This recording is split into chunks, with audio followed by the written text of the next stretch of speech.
So here's the Samsung Galaxy S23, and I'll be showing you how to install the Microsoft Edge browser.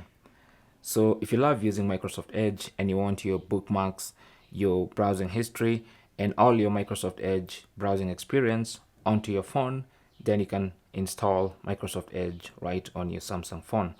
So go to the Google Play Store and then just go to the search option and find Microsoft Edge.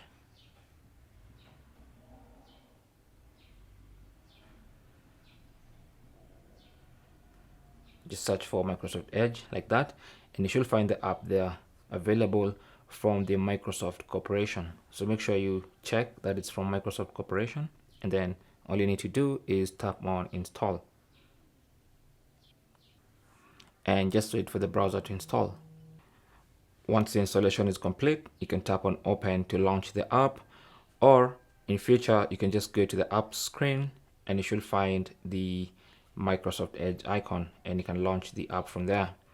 So you can go ahead and just sign in with your Microsoft account. If you want to, you can just sign in with the same Microsoft account that you've signed in on your computer. And then it's going to ask if I want to set as the default browser. I'll choose not now, and here we are. So that is our Microsoft Edge browser, and I'm signed in with my Microsoft account, and that means I can bring all my bookmarks, my browsing history, my saved passwords, all that stuff. I can just now use it on my Galaxy S23. Thanks for watching and good luck.